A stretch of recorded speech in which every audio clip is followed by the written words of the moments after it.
ఇక బంగాళాఖాతంలో ఏర్పడిన వాయుగుండం ప్రభావంతో ఉమ్మడి అనంతపురం జిల్లా వ్యాప్తంగా ఒక మోస్తారు వర్షాలు కురుస్తున్నాయి. శుక్రవారం రాత్రి నుంచి మొదలైన ఈ వర్షం ఇప్పటి వరకు కొనసాగుతూనే ఉంది. ఇప్పటి వరకు జిల్లాలోని మొత్తం 22 మండలాల పరిధిలో దాదాపు 6.6 మిల్లీమీటర్ల సగటు వర్షపాతం నమోదైంది. జిల్లా అధికారులు అప్రమత్తంగా ఉంటూ అన్ని చర్యలు తీసుకుంటున్నారు. రైట్, ఇక ఇదే అంశానికి సంబంధించి మరింత సమాచారం మా ప్రతినిధి సూర్య అందిస్తారు. సూర్య. అమూల్య బంగాళాఖాతంలో ఏర్పడిన వాయుగుండం ప్రభావంతో ఉమ్మడి అనంతపురం జిల్లా వ్యాప్తంగా ఒక జడితో కూడిన ఒక మోస్తరు వర్షాలు కురుస్తున్నాయి. దాంతో సామాన్య ప్రజలైతే రోడ్డు మీద తిరగడానికి కాస్త ఇబ్బంది పడుతున్నా సరే రైతులు మాత్రం హర్షం వ్యక్తం చేస్తున్నారు. గత శుక్రవారం రాత్రి నుంచి మొదలైన ఈ వర్షం ఇప్పటికీ కొనసాగుతోంది. ఇప్పటి వరకు దాదాపుగా 22 మండలాల పరిధిలో 6.6 మిల్లీమీటర్ల సగటు వర్షపాతం అన్నది రికార్డు అయింది. ఇందులో పుత్తూరు 37.6 మిల్లీమీటర్లు, తాడిపత్రిలో 35.4 మిల్లీమీటర్లు, యాడికి 24 మిల్లీమీటర్లు, పెద్దపప్పూరు 18.6 మిల్లీమీటర్లు. అదేవిధంగా ఉమ్మడి అనంతపురం జిల్లా వ్యాప్తంగా గుంతకల్లు, సింగనమల, నార్పల, పుట్టపర్తి, హిందూపురం, పెనుగొండ, పెనుగొండపల్లి ఇక్కడంతా సగటున వచ్చేసి దాదాపు 12 మిల్లీమీటర్ల వర్షపాతం నమోదైంది. అదేవిధంగా రాయదుర్గం, కందులూరు, చెట్టూరు, రాప్తాడు, కల్లాందుర్గం, ఆత్మకూరు, గార్లదిన్న, వికాసం తదితర మండలాల్లో కూడా ఒక మోస్తారు వర్షాలు పడ్డాయి. అయితే ఈ జిల్లాలో ఆగస్టు నెలలో సాధారణంగా 83.8 మిల్లీమీటర్ల వర్షం పడాలి. కాకపోతే ఈసారి 151.7% అంటే అధికంగా 2.11.1 మిల్లీమీటర్ల వర్షపాతం నమోదైంది.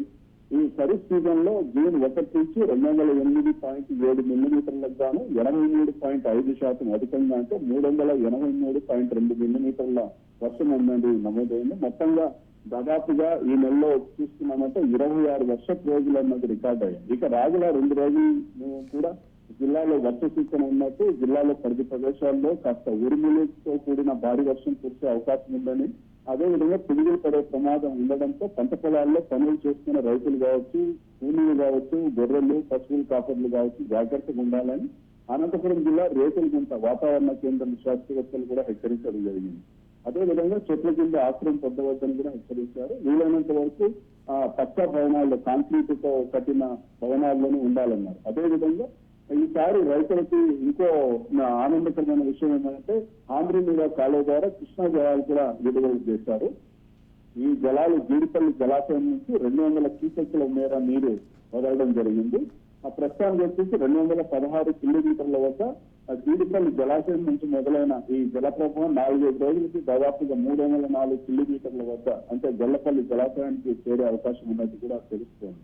ఇదే విధంగా జీడిపల్లి జలాశయం కూడా నిండి మరో అన్నది పారుతూ ఉంది. ఈ మరో ద్వారానే టీఏబీఆర్ జలాశయానికి కూడా వెళ్తాయి. దీంతో రైతులు చాలా ఆనందంగా అయితే ఒక సంబరాలు జరుపుకుంటున్నారని చెప్పుకోవచ్చు జిల్లాలో. అదేవిధంగా ఈ వర్షాలు కురుస్తున్న నేపథ్యంలో విద్యుత్ ప్రమాదాలు కూడా గురి కాకుండా ప్రజలు, రైతులు, వినియోగదారులు అప్రమత్తంగా ఉండాలని జిల్లా విద్యుత్ శాఖ అధికారులు కూడా చెప్పడం జరిగింది. అదేవిధంగా ఎవరు కూడా తమ సొంతంగా ఏదైనా రిపేర్లు ఉంటే చేసుకోవద్దండి.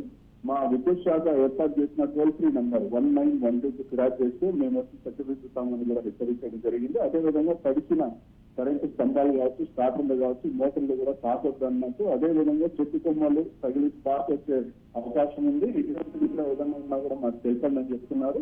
అదేవిధంగా ఈ టీవీకి డిస్కనెక్షన్లు ఉరుములు, మెరుపులు వచ్చేటప్పుడు జాగ్రత్తగా ఉందని చెప్తున్నారు. ఇవన్నీ జాగ్రత్తలు తీసుకోవాలని చెప్తున్నారు. అదేవిధంగా అవి కొద్దిపాటి నుంచి ఒక మోస్తరుగా వర్షం పడుతూ ఉండడంతో అందులో ఎండలు కూడా బాగా ఉండడం వల్ల రైతులకి లాభాలు కానీ నష్టాలు లేవు. ముఖ్యంగా ఇక్కడ అనంతపురం జిల్లా వ్యాప్తంగా వచ్చేసి వేరుశనగ పంటలు అధికం. ఈ పంటలు వేసి దాదాపు ఇప్పటికి 3 నెలలు కావస్తుంది.